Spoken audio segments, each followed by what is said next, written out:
On his website, he calls himself a Sweary historian. Oh, it sounds like my kind of history teacher, if you will. He has written for a lot of publications over the years, even over the decades. But the reason we're talking today is because I was reading snippets from his latest book, On This Day in History, Shit Went Down. With a title like that, we have to talk. Welcome, author James Fell. Thanks so much for having me on the show, Seth. How do I introduce him? Do I say historian? I know it says Sweary historian, but introduce yourself to the audience. Well, I mean, I don't have a PhD in history. I have a master's degree. I always felt a little bit like having a bit of imposter syndrome with calling myself an historian. Well, you only have a master's in history. Yeah, I'm sorry. Well, what are you doing here? Get this guy out of here. He's only got a 7-year program behind him. Yeah. But I've had other, academic professional, tenured history professors saying, oh, you're absolutely an historian. So according to them, I am. I just happen to like to swear in my writing, but I don't teach it at a university. I'm more of I take history and make it accessible to people by making it, fun and profanity filled. It's funny because, and I told this story before, when I was in school, all of my history teachers were like football coaches and they needed somebody to teach history, and they'd come in and it was data points, bullet points, dash, dash, dash. But it was never like the story of history. In fact, it wasn't until I was a senior in high school, Mrs. Bridges comes in and starts to tell us the story of what happened and why it happened and how it relates to today. In that line, those who do not learn from history are destined to repeat it. But you're a storyteller. I mean, that's what I like about you. That's purposeful, right? Oh, yeah. I mean, I started this kind of on a lark because I'd been a fitness, motivation type writer, in my previous book that was published in 2019. It kind of tanked. And in 2020, my writing career was on life support. And the only thing I really had going for me was 80,000 followers on Facebook. And with literally nothing else to do, I started this column, and much to my surprise, it immediately took off. And I think it was the fact that I was making it fun and interesting and telling, some of the stories people had heard before, but they hadn't heard it the way I told it. And other ones were rather obscure, and they're like, oh, wow, that's really cool. Like, today, October 30th, the day we're doing the recording anyway, is the day of the War of the Worlds broadcast in 1938, which pretty much everybody knows that story. But I told it in an interesting way and exposed some realities about it that a lot of people didn't know, which is that the whole mass panic thing was really blown way out of proportion. And it was done by the newspapers because there wasn't much of a panic at all. It was actually quite minimal, but newspapers saw radio as their primary competitor. And so, the next day the newspapers are all going, oh, extra, read all about it. Radio broadcast causes mass panic, because they wanted radio to look bad. They wanted, people to believe that newspapers were the only source of real truth and have people more likely to buy newspapers and advertise in newspapers than listen to the radio. Well, let me jump in real fast for those under the age of 40. This was a classic Orson Welles AM radio broadcast where he acted like a newscaster, acting out the War of the Worlds. Yes. And he was saying, they've landed, they're coming, they're among us, people are disappearing. I think there may have been sound effects and all that. It was just quite a production. And the story was that everyday radio listeners thought that they had come, they had landed, that it was over, and that there were people jumping off of bridges and out of buildings and killing themselves and, running away, and this sort of mass panic. But you're saying that was all manufactured. I mean, there was some panic, but they told people in advance that this was a story, that this was pretend, this was, radio story time. But people weren't really listening that closely, kind of like, today when you're, listening or watching TV and scrolling your phone at the same time. There were people that were only sort of half listening. But the thing was, it was 1938, and they heard the words invasion and they heard the words gas attack because it was like Martian gases. And some people thought, everybody was kind of freaked out about that Hitler douchebag at the time. So they thought maybe Germans were invading. So some people called their local police station and said, what the fuck's going on? And the police said, it's pretend. There aren't Martian invading. Nobody's coming to anal probe you. Calm the fuck down. But it did get enough people calling in that the cops did show up at the radio station and try and shut it down. And there was a bit of a scuffle with the producers. But, they said that this is fake, but they made it, the way the broadcast made it sound like during the broadcast that it sounded like it was serious. But you had to be pretty clued out to not really get that it was, just a pretend story. And it wasn't even that popular. It wasn't a popular broadcast. Like, not many people were listening to it. It wasn't like the whole nation was wrapped listening to this thing. See, that's a surprise too, because the way the story was told to us is that, there were so few choices when it came to media back then that everybody listened to exactly the same show and the whole planet was sitting at rapt attention, that kind of thing. I was listening to the story of the audience who heard this, bought it, freaked out. And I thought, things haven't changed all that much, have they? I mean, you must look around at media audiences now and they believe the first thing that's tweeted and it's pandemonium, and you never actually get the lie refuted. I mean, when you look around at the world, you see not much has changed. Yeah, like I don't know the exact quote, but it's like a lie goes around the entire world before the truth has even finished getting its shoes on, is sort of how it goes. And, you look at the QAnon stuff that people believe, that it's not a big surprise that there were people that bought into this, because they immediately go into panic mode. But like I said, it wasn't that many people that were that freaked out about it. It's funny. I'd mentioned my history classes. I went to a private Christian school, so history and science classes, those are relative terms. But in our history class, we all learned that the American founding fathers were all like little Jesuses. I mean, total saints. They did nothing wrong. They had little halos. They had auras about them. Christ had actually probably brought them down on the palm of his hand to found the country. And you're a historian. So tell me about the founders and the perception of the founders in this country in 2023.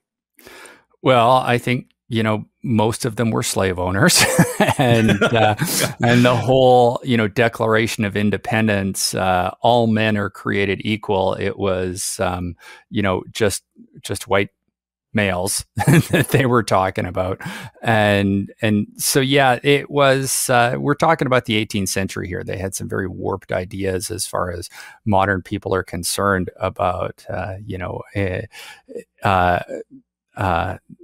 gender and race and things like that. So yeah, no, they were not perfect by any stretch of the imagination. Like Washington and the cherry tree, right? We thought, oh, wow, what a beautiful story. And it was only when I was in my 30s that I read that it's total horseshit. Yeah. Right. No. And actually, one of the things that a lot of people don't know was that, one of the main causes of the American Revolution was that, when it was under the control of the British Empire, the British Empire had said, okay, we don't want these colonial settlers pushing any more westward into Appalachia. We want to protect that area for the Native Americans that live there. And the colonists were like, fuck that. There's all sorts of land out there that we want to grab. You're not the boss of me. So there was a lot of motivation to become independent, so that the colonists could start moving westward and, commit genocide against the Native Americans and take their land.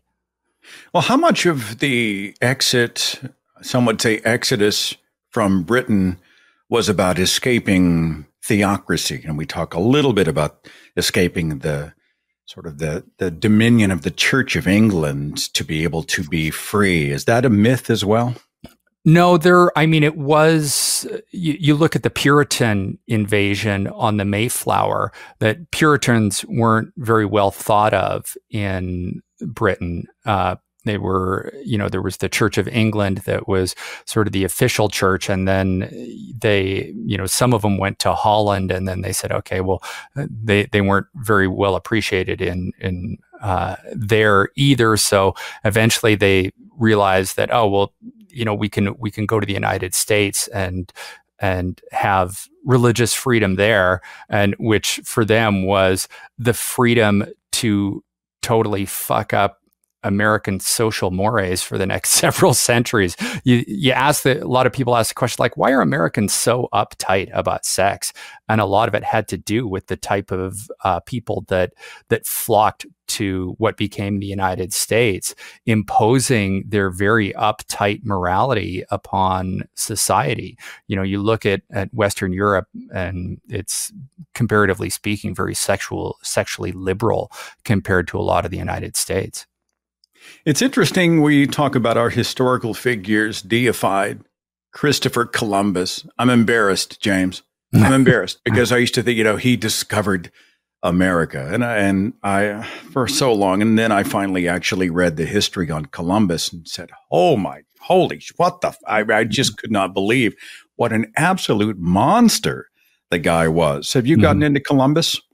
Yeah, I wrote about him, and I quoted from a letter that he wrote on the return from his first voyage, where he was basically writing to Isabella and Ferdinand, saying, "Oh yeah, this place is just ripe for conquering. Like, these people are so meek that we could easily conquer them and enslave them and convert them to Christianity. And there's lots of gold for us to steal." Like, basically, he was saying that this place is just ripe for exploitation. And he also, brought slaves back with them, many of whom died on the return trip. So he was. One thing people don't know is he never actually landed on the continent. He only landed I think he first landed in what became known as the Bahamas, but he never actually, out of his 4 voyages, ever landed on the mainland. And he was so horrific in his behavior, some of the nasty shit that he did, that even the people of the time in the 15th century were like, this guy's pretty harsh. Wasn't he called back to Spain, like to stand trial or give account or something? Somebody got pissed, right? Yeah, I don't remember the exact details. That's the problem when you write so many short history pieces. People are like, mean to put you on the spot. No, that's okay. That's okay. I know I've got quite a decent education through the writing of all these stories, but having ADHD, one of the reasons why I write it down is so that I don't have to remember it. I've got a pretty good memory for a lot of this stuff, but other times it's like, if you give me a minute, I can look it up because it's in my book. I wrote it down, but I don't have a perfect memory. So. This is one of the reasons that when I engage in conversations about life, the universe, and everything, I feel a little bit of panic always under the surface. And it's not because I don't feel like I can have the conversation, but because as I get older, my memory is terrifyingly bad. Mm-hmm. And if you pause and say, "Oh God, I can't remember. What's that name? Who said that? Where's that quote? What chapter? What book?" You look unprepared. I guess it's the style over substance thing kind of deal. I've told when I'm doing media interviews for this, saying, if there is a particular story date that you want to talk about, please let me know in advance and I'll read up on it right beforehand. Is it true that you do a date or like people contact you and throw out the date of their birthday, and then you give them a tidbit about this day in history for their birth date? Well, it became a very popular thing where, people would tell me that they bought the book and they left it lying around. And the first thing people would look up, they go, "Oh, hey, what's this?" And the first thing they want to know what I wrote about for their birthday. And so what I actually did, I just launched this a couple of days ago. A friend came up with the idea of, you've heard of a horoscope, which is, of course, bullshit. I came up with a thing that I integrated into my website called the History Scope, which is, okay, what, cool or possibly really fucked up thing did I write about on your birthday? So if you go to my website, jamesfell.com, there'll be an immediate pop-up window saying, welcome to the motherfucking History Scope. And you put in the month and day of your birth, and it'll give you a snippet of what it was that I wrote about for that day. So, because people they want to know the story for their birthday. Like, I know, the only thing I know, I think David Letterman has a birthday on April 12th, which is my birthday. That's the only thing I know about my birthday. Oh, do you want me to tell you what I wrote about for that day? Wait, you actually have it at your fingertips? I will flip to that page in my book, April 12th.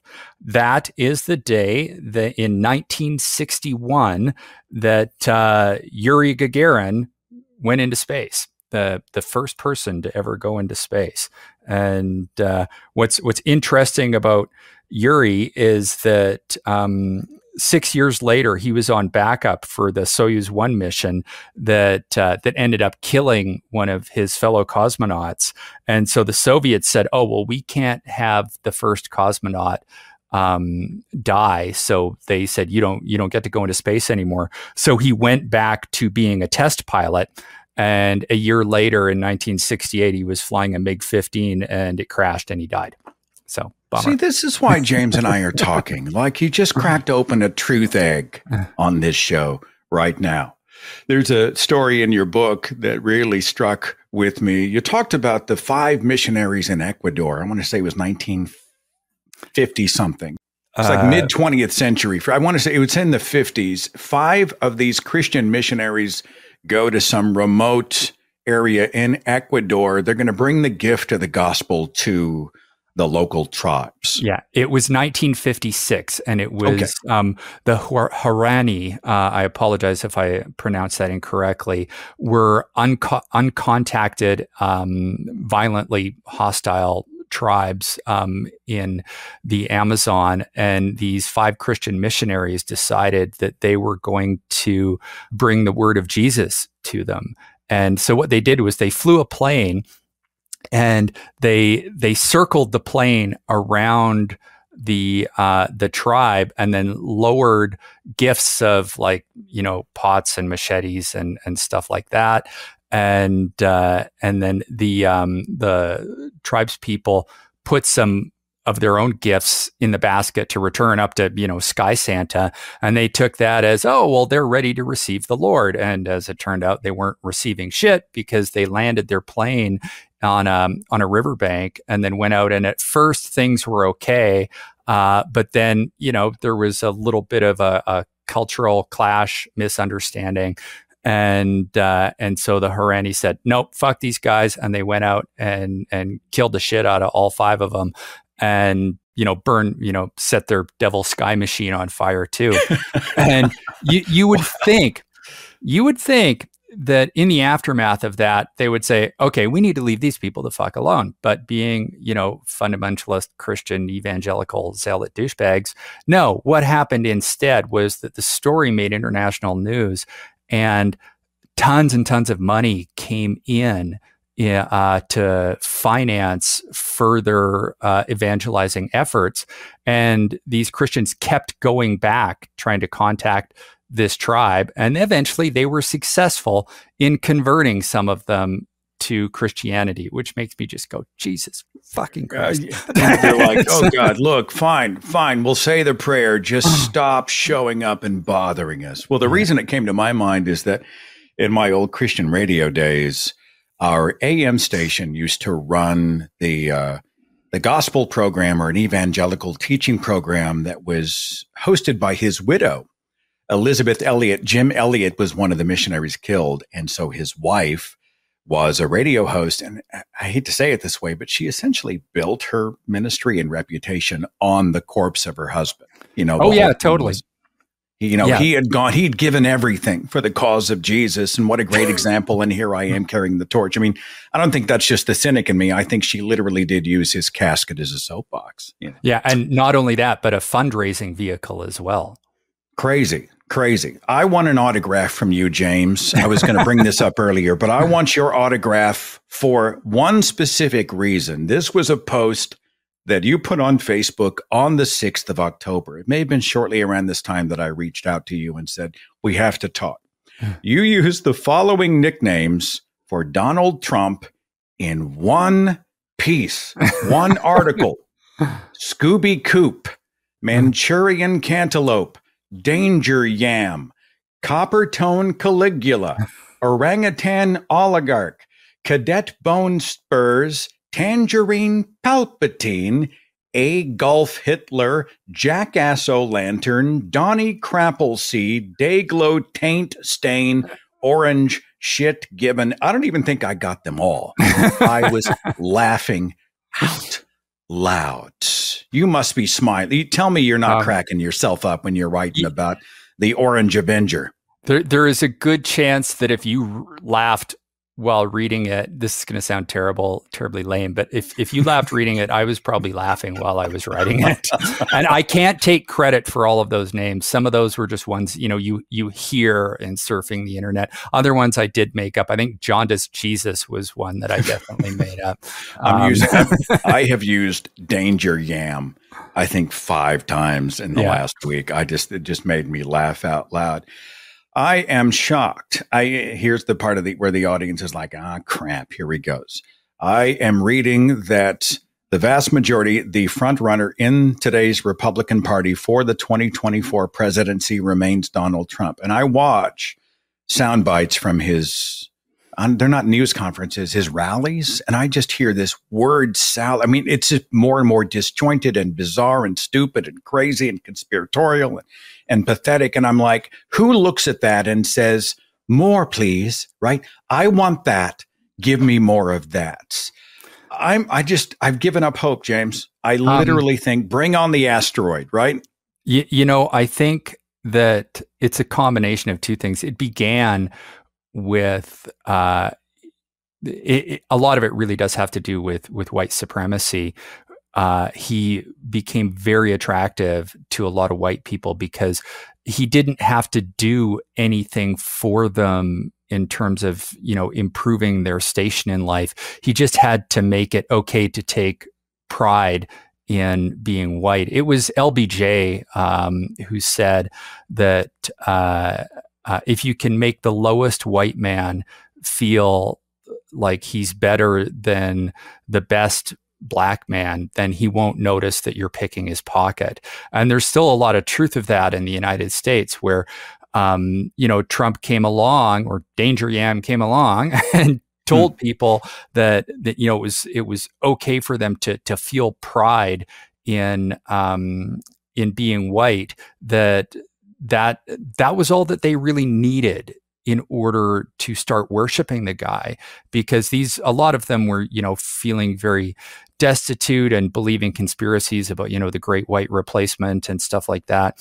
And that was, he didn't need to, give them health care or jobs or any of that kind of stuff. He just had to make them feel good about being white, and that was enough. And then after that, you've got the whole concept of throwing good money after bad, that once you are committed to basing, your personality around Trump worship, it's really hard to stop. And so a lot of them have, once they get into this cult of Trumpism, they can't let go of it. And no amount of rationality or evidence is going to make them stop, because so much of their identity has become wrapped up in it.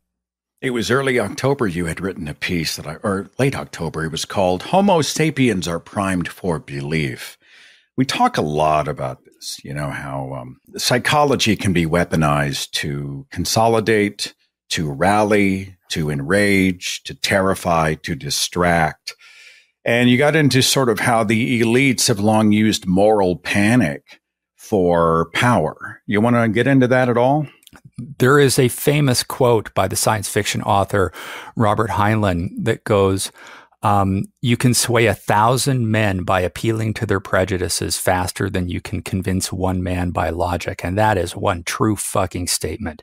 That it's been the whole us and them mentality of using an enemy to distract people from, the horrors of their own government has been utilized a great deal. We see it in the Middle East right now, where there's a lot of, theocratic Islamic nations that are oppressing the shit out of their own people, but they use Jews in Israel as a distraction from that. Is like, don't worry about how much we're oppressing you. Hate those Jews over there, and it's also Trump did it with the whole build the wall type of stuff, where he said terribly untrue things about people that were coming across the border in order to, distract from the fact that he was a terrible person, a terrible leader, and a terrible president. It was funny. I saw something online that showed part of the wall that had been constructed, and it was like billions of dollars for the wall. And then it showed like some milk crates stacked on top of each other to get over the wall. And they're like, milk crates, $25, something along those lines. That I look all around, like many people in my direct family are, it's not that they're not intelligent, but it's that I hate to say it this way, but everybody's coming for them. Right. The immigrants are coming, right? They're spilling over the border. It's a parade every single day of murderers and rapists, and they want you and your kids and your job and your freedom and your church and your Bible. The Muslims are coming. The socialists are coming. The Satanists are coming. They're all coming for, these people it's a terrified demographic. Mm-hmm. Have you talked about sort of this, continue, like I came out of the Satanic Panic. That's not over. The Satanic Panic continues, right? Being a skeptic is a tough row to hoe. It's, I like to think I'm a pretty smart guy. I'm pretty well educated, got a couple master's degrees, and did pretty well. And I believed some really bullshit stuff when I was younger, and questioning what you hear, especially when it's told in a convincing manner, is tough. I still fall for stuff. I've had to train myself that as soon as I hear something, that go, oh, wait a second. Let's Google and find out. Let's find out before you go and post this immediately to your 312,000 followers on Facebook. Let's do some due diligence here. And, I've been doing this for years, exposing bullshit. When I used to be a fitness writer, I got my column with the Los Angeles Times because I was exposing bullshit in the fitness, health, and weight loss industry. So I'd been paid as a sort of skeptic for a long time. And I still have that urge to immediately believe the first thing that as soon as I hear something, because it provokes an emotional response, which overrides, the prefrontal cortex, and you just think, oh fuck, you gotta rage, right? And it's I think there's something naturally, like you talked about people being afraid and fear selling. Yeah, that's how we survived as a species, because we have long had a very violent history of, if it wasn't, saber-toothed murder beasts that we had to worry about, it was our fellow hominids that we had to worry about, or constantly being fearful of diseases and having enough food and all that kind of stuff, that we are innately fearful beings because it's something that's allowed us to survive. So when some polished media douche comes on and tells us to be afraid of this, our instinctive response is to believe them and to be afraid. So you're not just a historian. By the way, I'm speaking here with James Fell, author of the book On This Day in History, Shit Went Down, which I will link in the description box. You're not just a historian, but you're also like the Vitruvian Man. Like you're a fitness guy. You're extremely healthy. You wrote the book about being extra healthy. Is that part of a journey of yours? I know, like Penn Jillette just recently in the last few years lost 100 pounds, and he wrote a book about how he did it. Was that what happened with you? No, I got the freshman 15 times a few when I was in university. And after I finished my undergrad, which was in history, of course, I realized, wow, I really gained a lot of weight. And just as I'd been living with my girlfriend and I wanted to propose to her, so just as sort of a lark, I thought, I know, before I propose, I'm going to get in shape. And my mother had struggled with her weight her entire life, and I'd seen her try every bullshit gimmick that there was, and obviously none of it worked. And so just sort of deep down, I knew, well, okay, I think to get in shape, I need to stop eating so much crap, stop drinking so much booze, and start exercising. So that's basically what I did, and I got in shape. And then it wasn't until 15 years later, I'd gotten an MBA and I was working in marketing. And then around the age of 40, I was just like, I don't really like this marketing stuff. I really wanted to be a writer. That was my passion. And I thought, well, fitness is an area where I felt that I had learned quite a bit and I'd become quite passionate about it. And so I started with a local magazine writing for them. And then a year later, I was the fitness columnist for the Los Angeles Times, because I was skeptical and science-based, but also I was funny, I was entertaining, and there wasn't a lot of that going on at the time. There weren't a lot of other writers that had that skill, I guess. And that's how I landed that job. It's one of the cruelties of life. As I age, I love food more. It tastes better, but my metabolism moves at the speed of litigation. I just, and I've got some young people on our tennis team, and they can eat pizza at every meal, and it's they look amazing, and I'm like, you just enjoy that. You just enjoy that while it lasts. Just you wait. One day you will wake up. The wellness industry. I love this conveniently nebulous term, a $1 trillion plus industry where people are hawking all kinds of stuff, most of it unregulated by the FDA. And yet most of them get away with it, right? The Gwyneth Paltrows of the world are selling their vagina eggs and filling their pockets. So as a wellness guy, give me some of the stuff that drives you the most crazy, at least these days. Well, I'm certainly, I don't consider myself a wellness guy anymore. That's a previous. As a former wellness guy, as an everyday dude who looks around as a skeptic, what do you think? What makes you nuts? I think, one of the things I think keto is one of the things that bothers me a lot, because it's really not a healthy type of diet, and yet it's sold as the greatest diet you can possibly be on. And the thing is that most of the people that say they're doing the keto diet are not in ketosis, and they wouldn't want to be anyway. It's not a healthy state of being, and as well as saying that it violates the laws of thermodynamics by saying that if you are on a low carb diet or a ketogenic diet, that you don't have to worry about calories. You can consume as many calories as you want, and that is just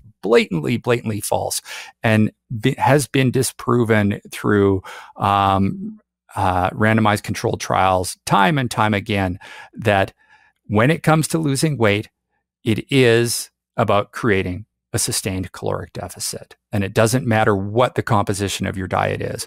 You could be eating nothing but Fruit Loops and Frosted Flakes, and if you are in a caloric deficit, you will lose weight. You could be eating nothing but boiled chicken and broccoli, and if you're in a caloric surplus, you will gain weight. And that's a fact. So that's the one. That's the one that bothers me the most. You're gonna get hate mail. Oh yeah.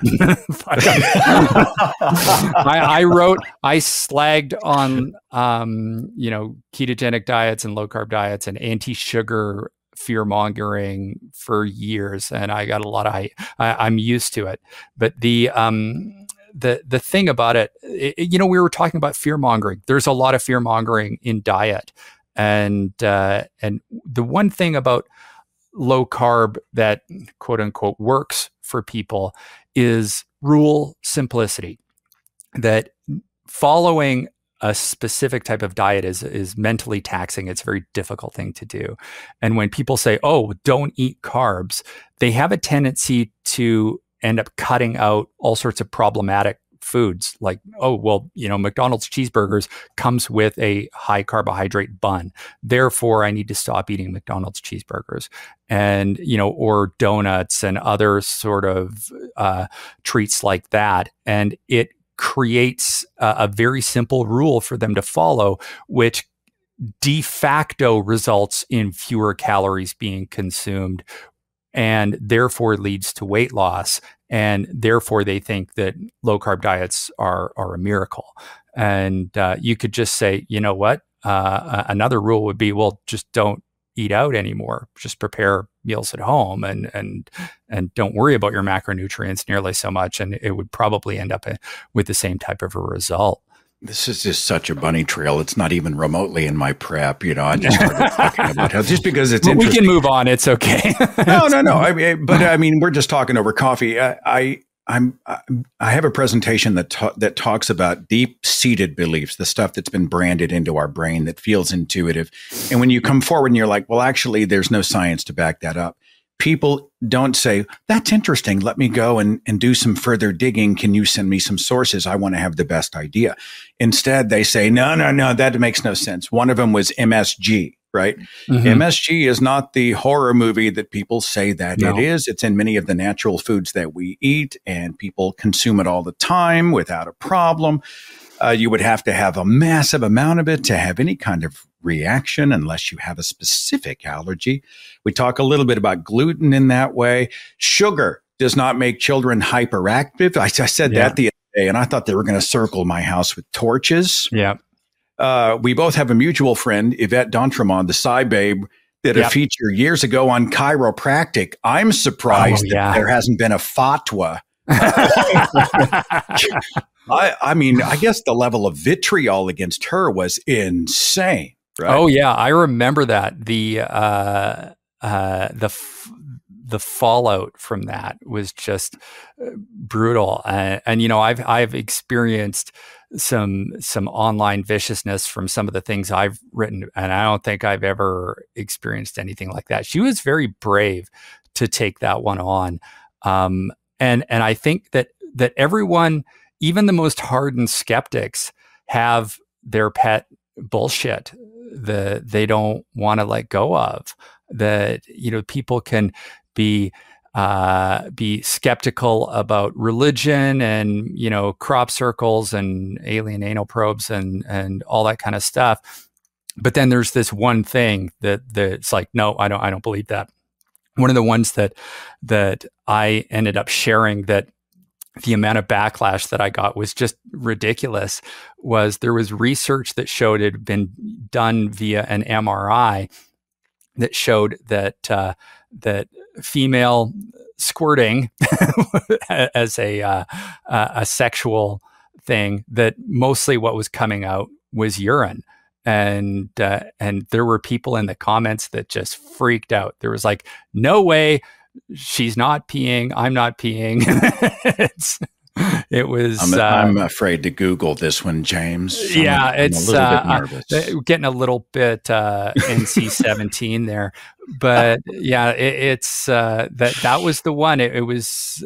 It started with I think it was that Facebook page. I fucking love science shared this new research about it, and the comments were just unreal, that these were people who were fans of science. And it's like, here's the science. We're showing that, during, and it's not necessarily the same thing as female ejaculation. It's a different thing, but it's like, yeah, these are the female orgasm that results in this massive amount of liquid being expelled is mostly urine.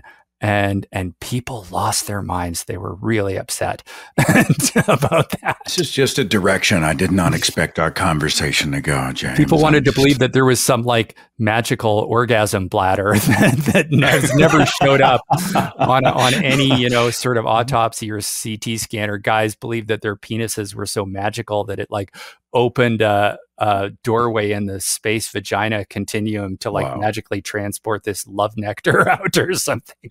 Wow, so many little mini phrases in there that need notation. Talking here with historian James Fell. Given that you call yourself a Sweary historian and that you are very colorful in an extremely funny way, I think, you ever have sort of the, people show up with their shirts buttoned to the top, chastising you for being so profane? You'd be so much more effective if you would stop with all of that swearing.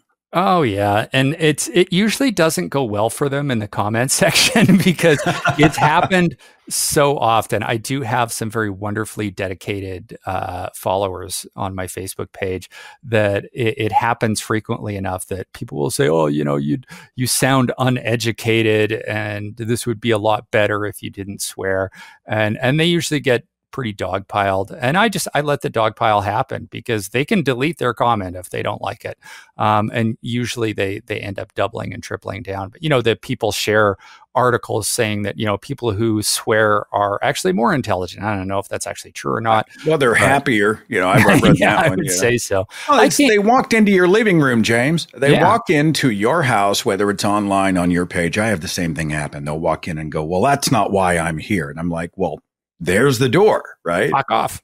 Yeah. Have a nice day. Thanks for stopping by. And it's kind of, people, I think a less vitriolic response to that is there is no end of written history that has no profanity in it. Go read that instead. One of the things that has helped me reach a certain audience is people who like the profanity. If you don't like it, fine, duly noted, fuck off, go read somebody else. Well, it's not just that. I mean, I've seen people who use a lot of color in their language, and I'm not blowing smoke at you, but I think language is a tool, right? You are punctuating something. You're looking for a specific reaction. You're coloring it in a specific way. And there's an art to that. I've seen people and they sound like a boys' locker room, but they're not communicating anything. It's not clever, but yours is. In fact, that's why I'm reading and I'm kind of cracking up, but I'm also learning something at the same time. So as we get into the final part of our conversation, I really want to hyper focus on the book. You pinball around centuries. You're here, you're in the 1500s. Oh, wow. It's like, last year. I mean, I don't know when it was. When's the most recent? Can you, I don't know, give me the brochure on what this book covers? I mean, it does go back to, before the Common Era, as far back as, thousands and thousands of years ago, that they were able to, even though they were using a different calendar, people that were chronological scientists were able to determine, okay, this thing happened on this day. There's ancient Roman Empire, ancient Greek Empire, and a lot of it is more the last couple of centuries. But there's also more recent stuff I wrote about, getting very recent. I wrote about the ship that got stuck in the Suez in 2021. But then I also used that just as a jumping off point to talk about the Suez War in 1956, where the Egyptian president decided to sink a whole bunch of ships in the Suez Canal as part of the war, that it ended up shutting it down for something like 5 months. And I also did a story about when Rudy Giuliani did his infamous press conference at the Four Seasons landscaping company. And there was a joke in there that there was a crematorium on one side and a porn store on the other side, and that he was between a cock and a charred place. You were talking about the Suez Canal. I actually wrote about this when evangelist Franklin Graham came out, whenever they finally dislodged the ship that was stuck. And he's like, the Lord, we prayed and it has been dislodged. It's been like a week and a half.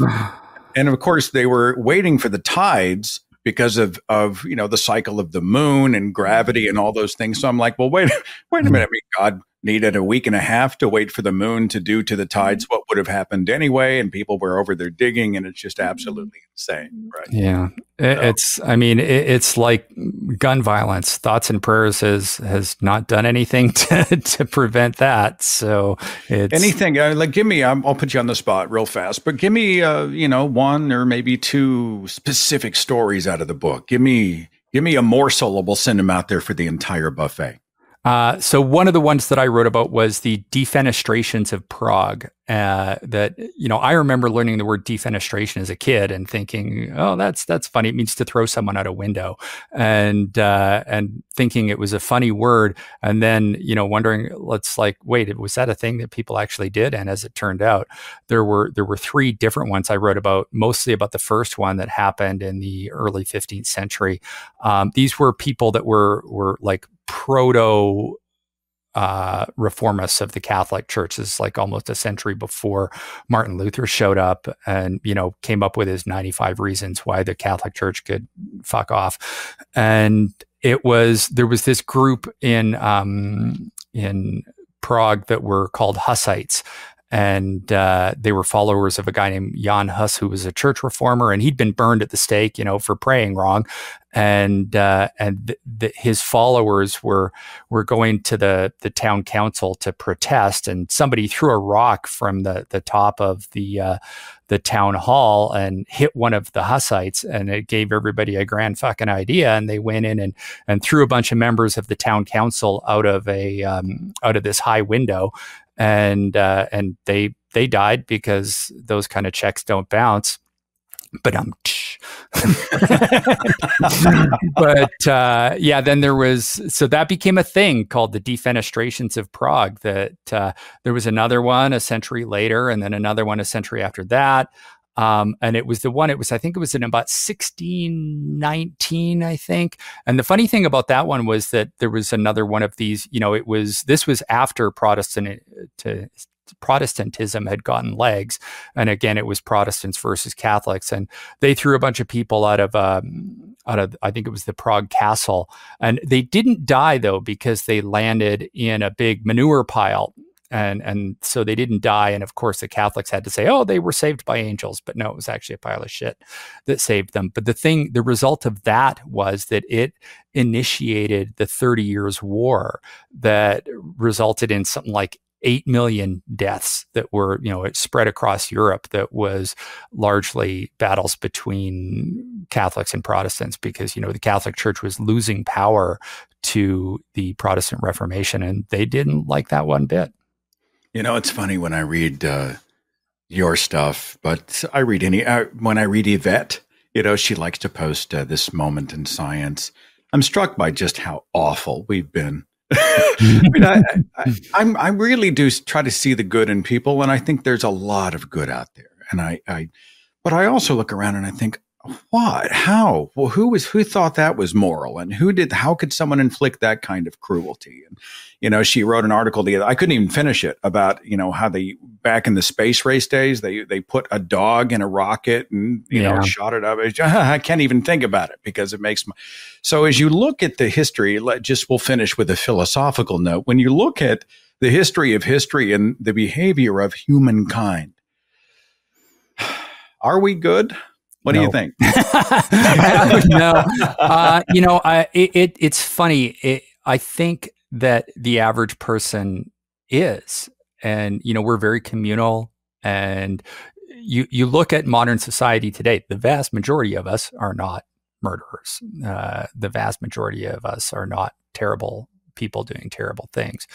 The problem is that the way that society has worked across the millennia is that it's usually the meanest motherfuckers that end up in charge. That someone who is willing to lie, cheat, steal, kill, use their power in order to gain more power, end up achieving it.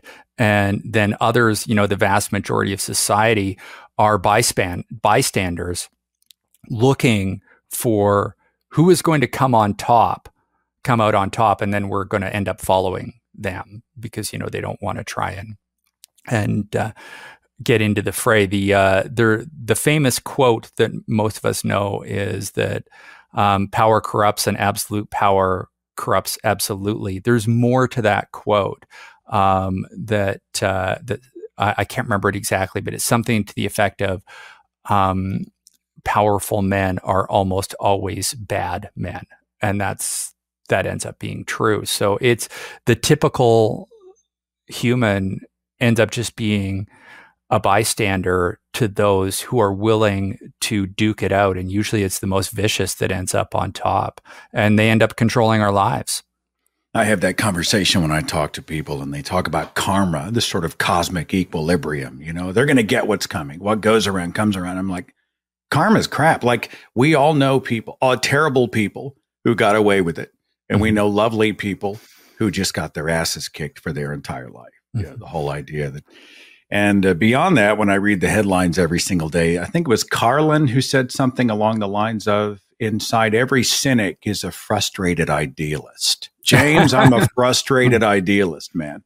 Yeah, I used to have wide-eyed wonder about the world, about the future, and I'm struggling, brother. I'm struggling. You know, I am as well. There's a famous quote. It was not originally said by Dr. Martin Luther King Jr., but it was popularized by him. It was actually a 19th century white dude pastor who came up. I can't remember his name, but it goes, the arc of the moral universe is long, but it bends toward justice. And unfortunately, that's not true. I mean, Dr. King was a very religious man, and I'm not. I don't believe that there is any otherworldly power that is guiding us. The only way that the moral arc of our species bends is if we humans band together working toward bending it towards justice. And unfortunately, there's a lot of pushback from those who are of more conservative fascist type mindsets that think that, you know, I got mine, fuck you. And they're very insular and protectionist and do not believe that the rising tide is going to raise all boats, that they see life as a zero-sum game. And it's you know, the majority, you look at the majority of people in the United States do have fairly progressive ideals, and yet a very loud, vicious minority, which is still quite sizable, is able to seize power because they're able to do unethical, immoral things in order to gain that power. So it becomes disheartening to see that the majority wishes are being trampled upon by a vicious minority that's just willing to do anything to win. Because when you're willing to do anything to win, you often do. Those who do not learn from history are destined to repeat it. Sorry, I just brought that full circle, James. You see what I did? You see what I did? And actually, the actual quote, it was George Santayana, I believe. It was around early 20th century philosopher, historian. It's actually condemned to repeat it, is the way it goes, which makes it a little more ominous. See, this is why I need to speak to someone who actually knows history before I do quotes from, you know, historical figures. James Fell, I'm going to include the link to the book because it's awesome. I learned a lot. I laughed out loud. It's digestible. The chapters, I mean, you can sit back and you can actually, they're concise enough. You could read them aloud to a friend. Mm-hmm. And it's just that kind of stuff. So, you know, I'm a fan. I think we learn best through stories, and you're a wonderful storyteller. And I appreciate you having a conversation with us today, and good luck with the book. Well, thanks so much. If I can give like just a very brief plug for it. Please do. It has been incredibly popular as a holiday gift. So if you're wondering what to buy for somebody that only costs, you know, $22, you can get that. And the other thing that it was, I was very surprised to learn that kids actually love it.